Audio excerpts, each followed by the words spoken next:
네, 여러분 안녕하십니까? 공기업 대비반의 조여은입니다.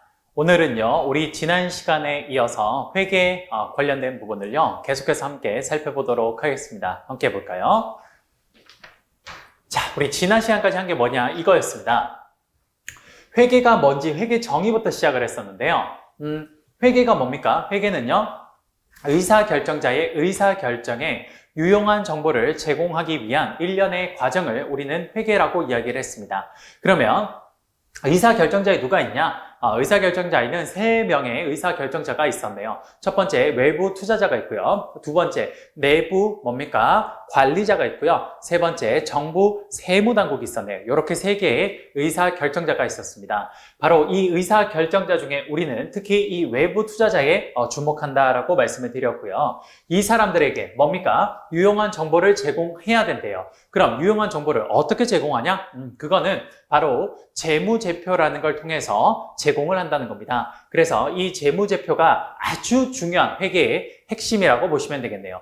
결국 회계는요, 사실상 이 재무제표를 어떻게 작성하고 이게 특징이 뭐고 이걸 어떻게 활용하는지 그거 묻는 겁니다.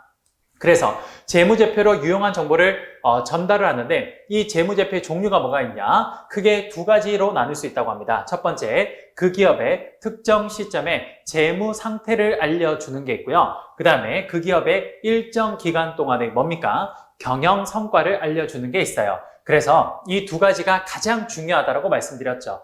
왜 그런지는 제가 지난번에 A기업, B기업 이 2개를 가지고 특정 시점과 경영 성과를 합쳐야만 그 기업의 정확한 경영, 재무 환경을 알 수 있다고 말씀드렸습니다. 그래서 특정 시점의 재무 상태를 알려주는 대표적인 재무제표가 바로 재무상태표라는 게 있고요. 그 다음 2번째, 일정 기간 동안의 경영 성과를 알려주는 재무제표는요. 포괄손익계산서라는 게 있고 현금흐름표라는 게 있고 그 다음 자본변동표라는 게 있었습니다. 그리고 이거 말고도요. 우리 한 가지 더 주석까지 합치면요. 바로 5대 재무제표가 완성이 되는 겁니다. 바로 이 5가지가 IFRS 국제회계기준 하에서의 공인된 재무제표 5가지가 바로 요 5가지라고 보시면 될 것 같습니다. 됐습니까? 그래서 우리 지난 시간까지 재무상태표와 포괄손익계산서에 대해서 함께 설명을 드렸습니다. 그러면 오늘은요, 남은 현금흐름표와 자본변동표 그리고 주석에 대해서 함께 살펴보도록 하겠습니다.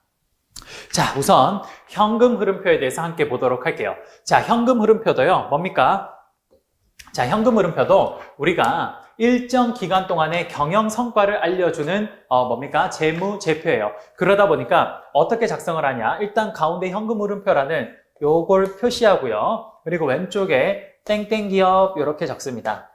어떤 기업의 현금흐름표인지 적어주고요. 그리고 역시나 언제부터? 1월 1일부터 12월 31일까지 일정 기간에 현금 흐름이 어떻게 나타나고 있는지를 알려주는 요걸 오른쪽에 적으면 될 겁니다. 자, 우리 현금 흐름표는요, 다음과 같이 작성을 합니다. 가장 먼저 영업활동 현금 흐름이라고 하는데요. 요걸 우리가 CFO라고 합니다. 캐시플로우인데요. 어디에서 오는 거냐? 오퍼레이팅, 영업활동을 통해서 창출된 캐시플로우라 그래서 CFO라고 하고요. 영업활동 현금 흐름을 가장 위에 적어주고요. 그 다음 여기에다가 플러스 마이너스 투자활동과 관련된 현금 흐름을 적어줍니다. 이게 뭐냐? CFI라 그래요. 캐시플로우인데 어디에서 오는 거냐? 인베스트먼트, 투자활동을 통한 캐시플로우라 그래서 CFI가 2번째로 오고요. 마지막 재무활동을 통한 현금 흐름이 뭐냐? CFF가 됩니다. 캐시플로우인데요. 어디서 오는 거? 파이낸스 우리가 자금을 조달하는 것부터 온 거라 그래서 CFF라고 재무활동 현금 흐름을 이렇게 표현합니다. 자, 우리 현금 흐름표라는 건요. 왜 필요한 거냐? 사실 우리가 가장 중요한 2대 재무제표를 이야기하면요. 첫 번째, 특정 시점의 재무 상태를 알려주는 재무상태표와 그 다음 일정 기간 동안의 경영 성과를 알려주는 포괄손익계산서만 있으면 이야기가 돼요. 그런데 이 2가지는요. 우리가 발생주의 회계라 그래서 현금주의의 어떤 흐름을 알려주는 재무제표가 아닙니다. 그러다 보니까 그 기업에서 가장 중요한 게 뭐냐? 여러분들 우리가 몸이 이렇게 우리 사람이 성장을 하려면요. 그럼 가장 중요한 게 뭐예요? 그래요. 그 사람 몸에 있는 혈액, 그게 혈액의 흐름이 빨리 몸에서 흘러줘야 그래야 이게 점점점 사람이 빠르게 성장해 갈 겁니다. 맞습니까? 예, 그것처럼 기업이 성장해 가는 데 있어서 마치 사람 몸에 있어서 피, 혈액 같은 게 뭐냐? 그게 바로 현금입니다. 그래서 이 현금이 그 기업 안에서 빠르게 흘러줘야만이, 그래야만이 여러분 당연히 그 기업이 잘 성장해 갈 수가 있더라는 거죠. 이해되십니까? 네. 그래서 우리 바로 캐시플로우 스테이트먼트는요, 바로 현금 흐름표는요, 바로 그걸 알아보기 위해서 작성하는 거라고 보시면 될 것 같습니다. 이해되십니까? 네. 그러면 그 캐시플로우 스테이트먼트에 가장 먼저 처음에 영업 활동을 통한 현금 흐름이 위에 오고요. 그 다음 거기에다가 투자 활동을 통한 현금 흐름을 플러스 마이너스 해주고 재무 활동을 통한 현금 흐름을 플러스 마이너스 해주면요. 현금이 실제 1년 동안 얼마나 증가하고 감소했는지가 나올 겁니다. 그럼 그 증감의 현금을 기초에다가 합체해주면요. 마지막 그 기말의 현금이 얼마나 올랐는지 혹은 떨어졌는지를 확인할 수 있겠네요. 그래요. 이러한 현금이요. 현금 흐름이 일반적으로 좀 많이 이렇게 증가를 하면요. 기업이 그 혈액이라고 할 수 있는 현금이 많이 증가하면 일반적으로는 그 기업이 좀 좋은 기업이라고, 좀 뭐랄까요? 안정적인 기업이라고 우리가 생각할 수가 있습니다. 이해되십니까? 물론 그게 지금 상황에 따라 좀 달라요. 그거는 잠시 후에 여러분들과 함께 볼 텐데 어쨌든 우리 몸의 피와 같은 그 현금이요. 가급적 많이 증가할수록 그 기업은 좀 좋은 거구나라고 생각하시면 될 겁니다. 아시겠죠? 바로 이게 캐시플로우 스테이트먼트를 어떻게 작성하는지를 설명드린 겁니다. 이해되십니까? 그래서 하나하나씩 좀 설명을 드리면 영업활동 현금 흐름은요. 우리가 어떻게 이야기하냐면요. 이렇게 이야기합니다. 고객에게 재화 또는 서비스를 고객에게 재화나 서비스 판매와 관련된 모든 현금 흐름을 우리는 영업활동 현금 흐름이라고 보시면 될 것 같아요. 말 그대로 고객한테 어떤 제품을 판매하거나 서비스를 제공할 때, 그럴 때 들어가는 모든 현금은 전부 다 영업활동 현금 흐름이라고 보시면 될 것 같습니다. 우리가 일반적으로 생각하는 영업활동과 관련해서 발생하는 현금, 그건 전부 다 여기에 해당한다. 네, 그렇게 보시면 되겠네요. 그 다음 두 번째, 투자 활동을 통한 현금 흐름은요. 뭡니까? 재무 상태표의 자산 중에 영업 활동과 관련된 자산을 제외한 모든 자산 항목의 변동을 가져오는 현금 흐름을 우리는 투자 활동 현금 흐름이라고 합니다. 대표적인 예가 뭐냐면요. 여기 대표적인 예가 뭐냐면 유형자산 기계처분 같은 겁니다. 유형자산 기계처분. 기계처분해가지고 들어오는 돈, 뭐 이런 것들이 대부분 투자 활동 현금 흐름이라고 보시면 될 것 같아요. 아시겠습니까? 그 다음 마지막 재무활동 현금 흐름은 뭐냐? 이건 당연히 자금을 조달해 오거나 나중에 그 자금 조달해 온 걸 상환할 때 그런 거와 관련된 모든 현금 흐름이 전부 다 재무활동 현금 흐름이라고 보시면 될 것 같아요. 여러분들이 요 세 가지는요, 얼핏 봤을 때 좀 어려워 보이는데요. 그 각각의 활동들을, 계정 과목들을 보시면요, 거의 여러분들 요 세 가지를 거의 분리할 수 있습니다. 특별한 게 별로 없어요. 그래서 각각이 어떤 건지만 조금 확인하시면 되겠네요. 다시 현금 흐름표는 어떻다? 영업활동 현금 흐름에다가 플러스 마이너스 투자활동 현금 흐름을 하고요. 거기에 재무활동 현금 흐름을 플러스 마이너스 해주면 바로 1년 동안의 이 기업의 현금의 증가와 감소, 증감이 나올 겁니다. 여기에 플러스 기초 현금을 해주면요. 말 그대로 이 기업의 기말의 현금이 얼마나 증가했는지, 얼마나 감소했는지가 나오게 되겠네요. 이게 바로 현금 흐름표입니다. 이런 현금 흐름표를요, 예전에는 사실 별로 중요하게 생각하지 않은 재무제표였습니다. 하지만 최근에는요, 분식회계 징후 같은 것들을요, 이 현금 흐름표를 통해서 많이 발견해낼 수 있고요. 또 뭡니까? 그 기업이 겉으로만 성장하는 것 같이 실제로는 성장하지 않는다라는 거, 흑자도산한다 그러죠. 뭡니까? 기업의 매출은 굉장히 높은데요. 이러한 현금의 자금 회수가 잘 안 돼가지고 뭡니까? 기업이 굉장히 흑자가 나긴 했지만 결국 망해버리는 이런 기업들이 있습니다. 그런 기업을 우리가 흑자 도산하는 기업이라고 하는데요. 보통 그런 흑자 도산하는 기업들을 찾아낼 때에도 이 현금 흐름표는 아주 유용하게 사용이 되고 있습니다. 그래서 현금 흐름표를 사용했을 때 좋은 점이 뭐가 있냐? 우선 첫 번째 이런 게 있습니다. 손익계산서에 나타나지 않는 영업 성과를 여기에서 파악할 수가 있어요. 대표적으로 외상 매입 같은 거, 이런 것들이 대표적으로 여러분 손익계산서에 나타나지 않는 영업 성과를 파악할 수가 있고요. 두 번째, 이익의 질을 평가할 수가 있습니다. 말씀드린 것처럼요, 우리 손익계산서에는요, 매출액이 아주 크게 잡혀도요, 그게 결국 매출 채권으로만 돌아와서 그 매출 채권이 회수되지 않으면요, 현금으로 회수되지 않으면, 그건 사실 별로 의미가 없는 매출이라고 생각해도 과언이 아닙니다. 기업이 껍데기만 봤을 때는 굉장히 큰 기업이지만, 속은 거의 알차지 않는, 텅텅 비어있는 그런 기업이라고 보실 수 있죠. 그런 것들을 어디서 잡아낼 수 있냐? 바로 현금 흐름표에서 충분히 잡아낼 수가 있습니다. 이해되십니까? 그리고 마지막으로 기업이 현금이 많으면 그만큼 빌려온 뭡니까? 부채, 채무를요, 상환할 수 있는 능력이 훨씬 좋겠죠. 그래요. 마지막 세 번째, 현금 흐름표를 활용하면요, 채무 상환 능력도 파악할 수가 있습니다. 이해되십니까? 그래요. 요 현금 흐름표를 활용하면 포괄손익계산서나 재무상태표에서 찾지 못했던 그런 세 가지들을 더욱더 자세하게 찾아내서 기업의 현재 상황을, 기업의 경영의 상황을 조금 더 자세하게 알 수 있다. 네, 그렇게 여러분 보시면 될 것 같습니다. 이해되십니까? 자, 우리 현금 흐름표는요, 다음처럼 좀 이런 형태로 좀 많이 나오는데요. 한번 볼게요. 자, 무슨 말이냐. 지금 보시면요, CFO가 뭐죠? 영업활동 현금 흐름이고요. 그 다음에 CFI가 투자활동 현금 흐름, 마지막으로 CFF가 뭐냐? 재무활동 현금 흐름입니다. 그런데 요 현금 흐름, 각각의 영업활동, 투자활동, 재무활동 현금 흐름이 어떻냐에 따라서요, 이 기업이 현재 어떤 상태인지를 알 수가 있어요. 요걸 통해서. 자, 한번 볼게요. 어떤지. 첫 번째, 보시면 재무 활동을 통해서 영업 현금 흐름이 플러스가 된대요. 즉 무슨 말이냐? 기업이 부채나 자본 주주들한테 돈을 많이 지금 끌어오고 있다고 합니다. 이걸 많이 끌어오고 있어요. 그래서 지금 재무 활동을 통해서는 현금이 굉장히 많이 쌓여 있는 상태입니다. 그런데 그게 영업 활동에서는 아직까지 뭔가 현금의 흐름이 창출되고 있지 않고요. 투자 활동에서도 뭔가 돈이 플러스로 창출되고 있지가 않네요. 이 말이 무슨 말이냐?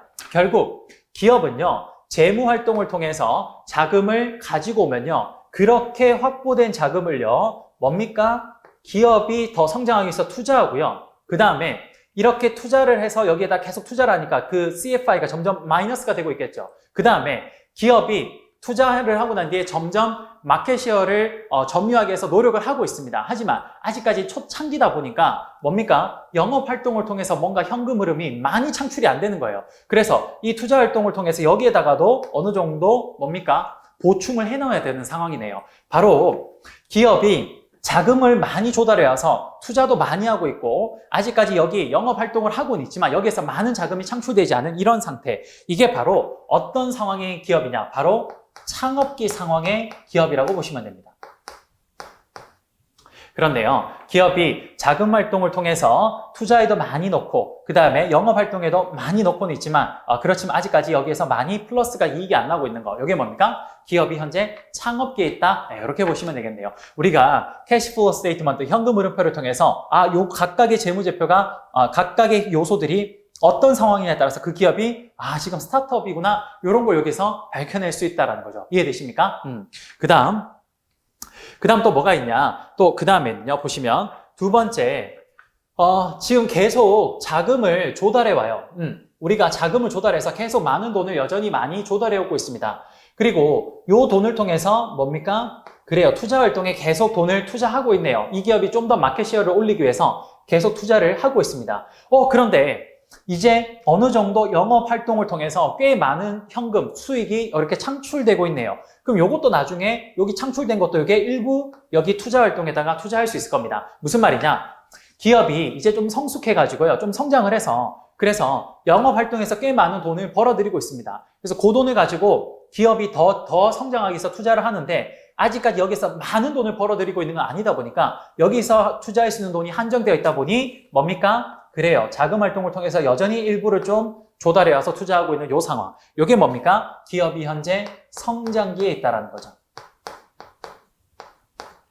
이해되십니까?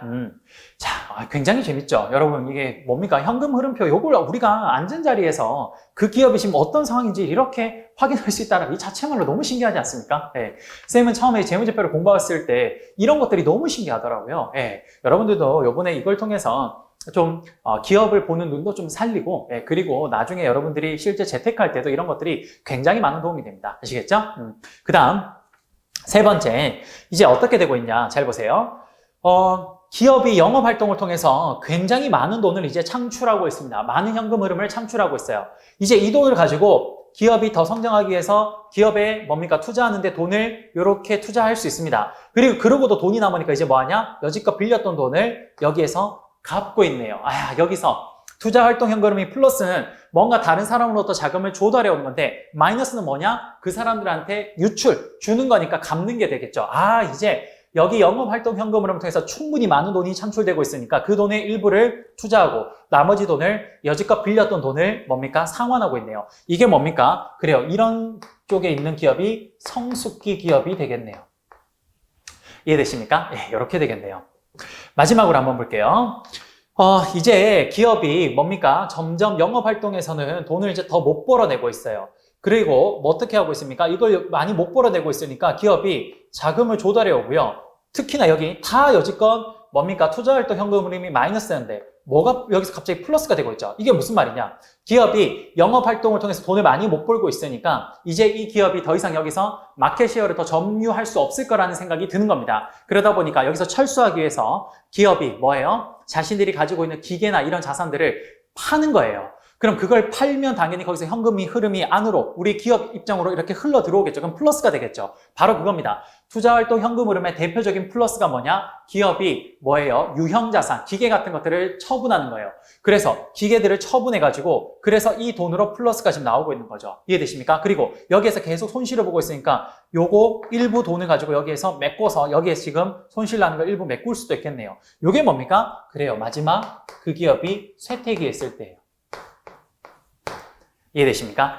물론 여러분 무조건 이렇다 그래서 창업기, 성장기, 성숙기, 쇠퇴기다 이건 아닙니다. 그런데 일반적으로 기업들이 이런 현금 흐름표 상태를 보일 때 그 기업들이 각각 창업기, 성장기, 성숙기, 쇠퇴기의 모습이다라고 생각하시면 될 것 같아요. 이해되십니까? 예. 나중에 여러분 우리가 나중에 기업 경영 전략이라는 것도 배우게 될 건데요. 그때 여러분들 보스턴 컨설팅 그룹에서 만든 BCG 매트릭스라는 게 있습니다. 거기랑 현금 흐름표를 잠깐만 연결하면요. 창업기를 우리 BCG 매트릭스에서 뭐라 그러냐?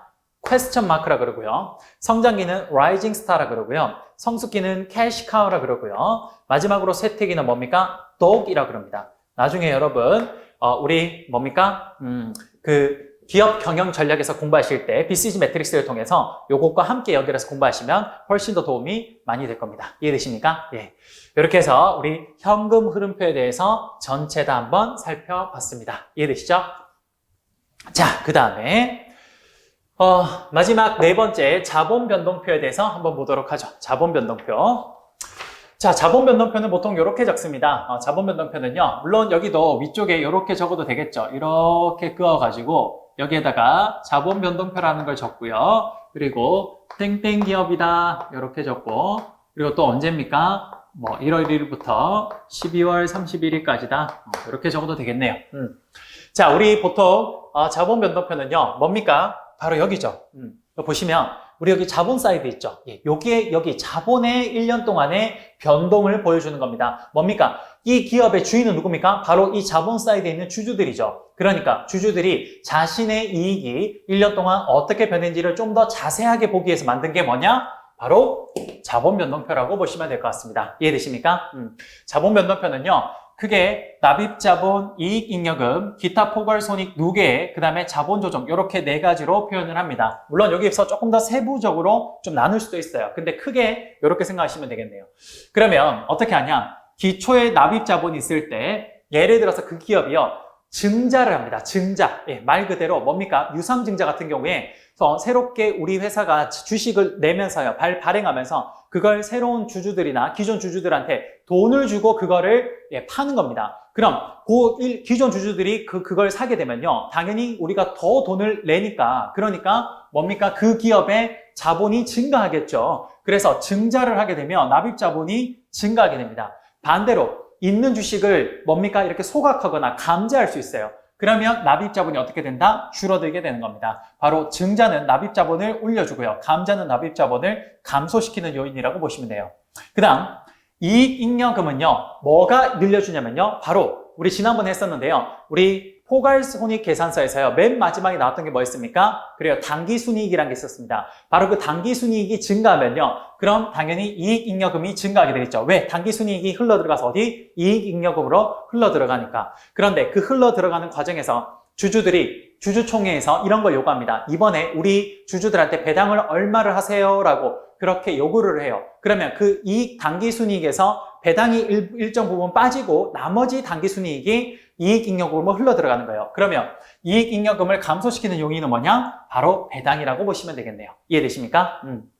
그 다음 기타 포괄손익 누계액은요. 마지막에 쌤이 그때 당기손익 밑에 기타 포괄손익이라는 게 있었죠. 바로 그 기타 포괄손익입니다. 그게 증가하면 플러스, 감소하면 마이너스로 기타 포괄손익이 여기에 들어와서 기타 포괄손익 누계액의 변동을 알려주게 될 겁니다. 마지막으로 자본조정이라는 사이드가 있는데요. 요거는요, 여러분 요렇게만 기억하죠. 자사주를 매입하면요, 여기서 자본조정에서 마이너스 차감을 하게 되고요. 자사주를 소각하면 오히려 플러스가 된다는 것. 이 정도만 기억하시면 될 것 같습니다. 이게 뭐냐? 자본 변동표와 관련된 내용이라고 보시면 될 것 같아요. 이해되십니까? 그래요. 그러면 우리가 지난 시간부터 해서 총 5대 재무제표 중에 4대 재무제표를 다 본 겁니다. 자, 유용한 정보를 제공하기 위해서 재무제표라는 걸 수단으로 활용하는데 그거의 종류는 뭐냐? 특정 시점과 일정 기간 동안의 경영성과를 알려주는 것들이 있다고 했어요. 특정 시점에 재무상태표에 대해서 쭉 설명드렸고요. 그 다음 포괄손익계산서에 대해서 쭉 설명드렸습니다. 그리고 오늘 현금 흐름표에 대해서 쭉 설명드리고 자본변동표에 대해서 현재까지 쭉 설명드린 거예요. 과거에는 우리가 여기서 잠깐 이야기를 하면요. 과거에는 여러분 우리 국제 회계 기준이 사실 어디였냐면요. 미국 기준이었어요. 그 미국의 US GAAP이라는 게 있습니다. US GAAP. 자, 이 GAAP 기준이 뭐냐? Generally Accepted Accounting Principle이라 그래서 일반적으로 인정되는 회계 원리라고 해서 GAAP이라고 했습니다. GAAP. 예전에는 미국의 갭 기준이요. 사실상 전 세계의 표준이었습니다. 그런데 미국의 이 US 갭이요. 전 세계 표준에서 몰락하는 사건이 있어요. 그게 뭐냐? 미국의 엔론이 분식회계를 한 그 사건이 있습니다. 엔론의 분식회계 사건 때문에요. 이 US 갭이 국제회계 기준으로 문제가 있다, 치명적인 문제가 있다는 걸 알게 되고 그래서 이 국제회계 기준이 어디로 넘어가겠냐? 유럽식의 IFRS로 변경하게 되었습니다. 지금 현재 국제회계 기준은 바로 유럽식의 IFRS라고 보시면 될 것 같아요. 그래서 IFRS로 넘어오면서요, USGAAP에서 없던 하나의 요소가 재무제표로 딱 들어옵니다. 그게 뭐냐? 1번, 2번, 3번, 4번까지는 비슷한데요. 마지막, 이 주석이 바로 IFRS 상황에서 아주 중요한 뭡니까? 재무제표의 하나의 요소로 탁 들어오게 되는 거예요. 자, 그게 왜 그런지 지금부터 잠깐만 설명드려볼까 합니다.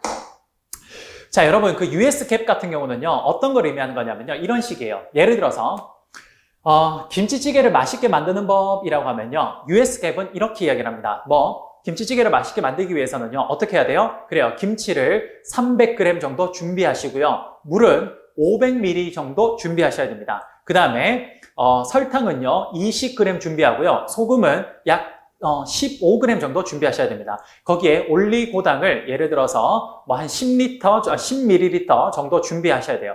그래서 이거를 순서를 김치를 먼저 넣고 그 다음에 거기다 물을 넣고 약 10분 정도 끓이고 난 뒤에 그 다음에 올리고당을 넣고 그렇게 해서 다시 5분을 더 끓이면 맛있는 김치찌개가 될 겁니다. 이렇게 이야기를 하는 거예요. 무슨 말이냐?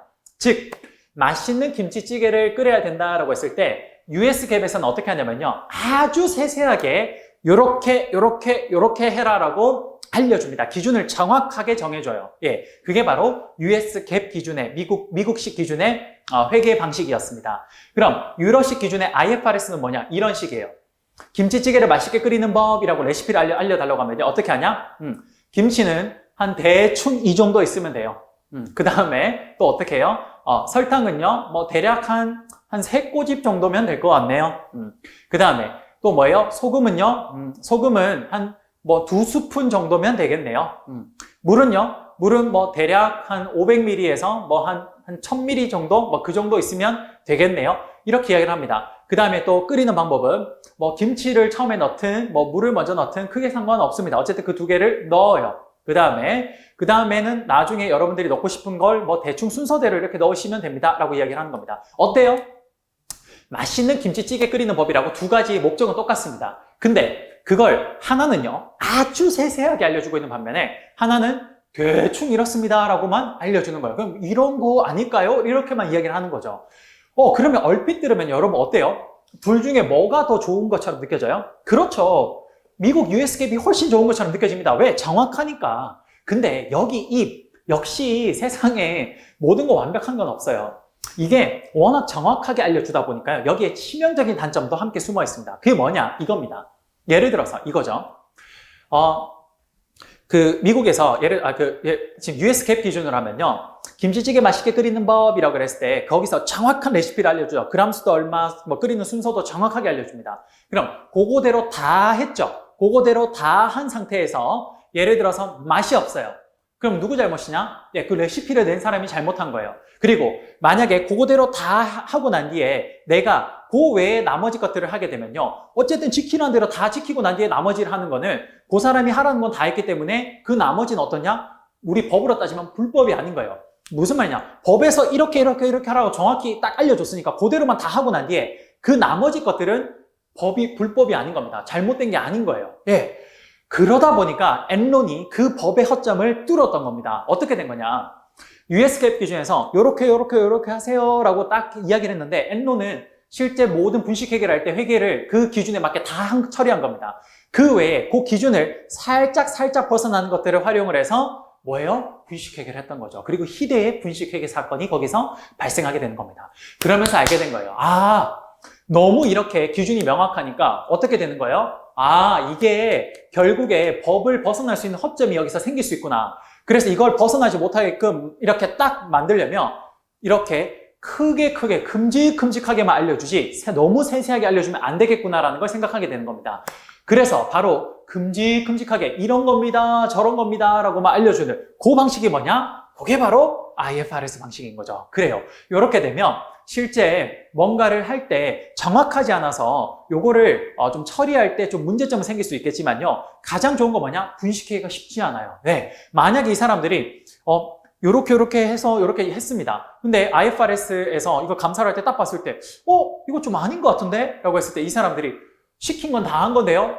시킨 거 다 했다니 우리는 시킨 게 별거 없는데 이런 거였는데 그 외의 거는 네가 판단을 해서 잘 해보라는 거였지 거기서 이것만 하라고 한 건 절대 아니야 라고 하면 분식회계가 불가능한 거죠. 다 불법이 될 수 있는 겁니다. 그래서 여기서 IFRS 방식으로 넘어오게 된 거예요. 제 말 이해되십니까? 네. 그러다 보니까 여러분 IFRS는요 지금 어떤 상황이에요? 그래요. 뭐 무조건 이렇게 해야 된다라고 뭔가 정해진 툴이 없다 보니까요 IFRS의 가장 기본 아이디어는 이겁니다. 그 회계를 짤 때는요, 그 산업에 있는 사람이, 그 담당자가 제일 잘한다라는 거예요. 그러니까 어떤 표준을 만들어 줘봤자 어차피 그 산업에 적용되지 않으면 문제가 생길 수밖에 없으니까 산업에서 오래 한 그 작성자 네가 알아서 해보라는 겁니다. 단 그게 전반적으로 회계에서 부정을 일으키지 않게끔 해야 된다는 거예요.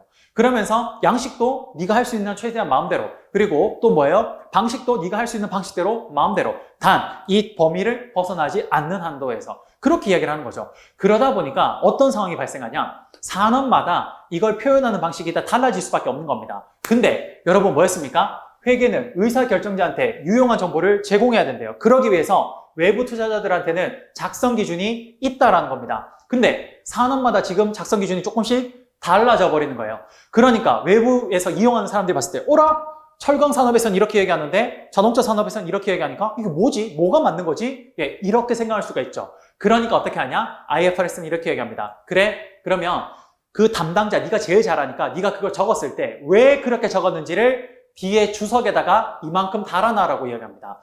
그렇네요. IFRS는요. 이래서 주석이 중요한 겁니다. 결국에 이 뭡니까? 각각의 산업마다 그 담당자들이 표현하고자 하는 방식이 달라질 수 있기 때문에 이걸 보완하기 위해서 어떻게? 그 사람의 생각을 맨 뒷장에다 글에다가 엄청나게 첨부하라고 합니다. 자세하게 적으라 그래요. 그러면서 내가 왜 이 회계 처리를 했는지를 뒤에 자세하게 적으라고 하는데 바로 그 자세하게 적혀 있는 게 뭐냐? 다 주석인 거죠. 여러분 우리 보시면요. 예를 들어서 이런 거 보셨죠?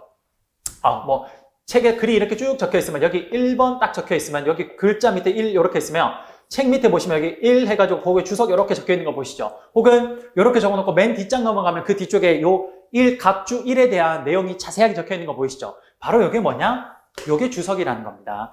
그래서 IFRS 상황에서는 이 주석이 아주 중요하게 되었던 거예요. 그러면서 이게 바로 5대 재무제표로 하나의 역할을 탁 담당하게 되었던 겁니다. 이해되십니까? 그래요. 이게 바로 우리가 5대 재무제표가 전체 탄생하게 된 비화라고 보시면 돼요. 비화? 비화는 아니고 스토리, 비하인드 스토리, 그 정도라고 보시면 될 것 같네요. 이해되십니까? 네, 그래요. 이렇게 하면 우리 뭐예요? 회계의 5대 재무제표까지 다 살펴본 겁니다. 이해되십니까? 그래요. 제가 선생님이 첫날에 뭐라고 얘기했습니까? 회계 배우는 첫날에. 가장 첫 번째, 회계의 정의로부터 출발한다 그랬습니다. 회계의 정의가 뭐냐? 결정자의 의사결정에 유용한 정보를 제공하기 위한 일련의 과정이 바로 회계입니다. 그래서 이 의사결정자들에게 유용한 정보를 제공하기 위해서 뭐가 필요하냐? 바로 그 수단으로 회계의 재무제표가 중요하다고 말씀드렸죠. 바로 그 재무제표가 5대 재무제표가 있는데요. 그 5대 재무제표가 크게 두 가지의 기준으로 나눕니다. 특정 시점과 일정 기간 동안의 경영성과로. 그걸 좀 더 세부적으로 들어가 보면 특정 시점의 재무 상태를 알려주는 재무상태표, 그 다음에 일정 기간 동안의 경영성과를 알려주는 포괄손익계산서와 현금흐름표, 그리고 마지막에 자본변동표가 있었습니다. 그리고 여기에 IFRS로 넘어오면서 아주 중요해진 뭡니까? 주석이 있다. 이렇게 해서 우리 5대 재무제표까지 다 본 겁니다. 이해되십니까? 그러면 요걸 누가 작성하냐? 바로 내부자가 작성을 하는 거죠. 그러니까 요거를 내부자가 제대로 작성했는지 외부의 사람이 와서 제3자의 사람이 객관적으로 한번 평가해 봐야 됩니다. 그게 뭡니까? 그렇죠. 외부 감사가 되는 겁니다. 누가 하죠? 공인회계사들이 하는 겁니다. 그래서 그 공인회계사가 뭘 하는 거죠? 여기에서 잘 작성되었다. 국제회계기준에 의해서 잘 작성되었다라는 생각이 들면 어떻게 합니까? 그래요. 적정 의견이라는 도장을 딱 찍어주게 되죠. 그러면 그 적정 의견의 도장을 받은 기업의 재무제표는 뭡니까? 금융감독원에서 제공하고 있는 뭐죠? 전자공시 시스템, 다트 시스템에다가 요 자신들의 재무제표를 등재하게 되는 겁니다. 이해되십니까? 그럼 그걸 가지고 이제 우리 외부에 있는 투자자들은 어떻게 합니까? 그래요. 거기에 있는 회계 정보를 활용을 해서 기업이 현재 어떤 상태이고 앞으로 어떻게 나아갈지 그런 것들을 활용하게 되는 거죠. 이해되십니까? 그래요. 그러면 우리 이제 마지막으로 기업의 회계 정보를 가지고 어떻게 활용하는지만 배우면 될 것 같습니다. 이해되십니까? 그러면 우리 그 전에 마지막으로 할 게 뭐냐? 바로 이 5대 재무제표가요. 과연 어떤 식으로 연결이 되는지를 함께 좀 다음 시간에 살펴보도록 하겠습니다. 다음 시간에 짧게 5대 재무제표가 어떻게 결정되는지를 좀 보고요. 그 다음 시간에 바로 회계 재무제표를 활용해서 어떤 정보를 거기서 유추해낼 수 있는지를 살펴보도록 하겠습니다. 됐습니까? 그래요. 그러면 오늘은 여기까지 진행해 보도록 하겠습니다. 고생 많으셨고요. 다음 시간에 뵙도록 하겠습니다. 감사합니다.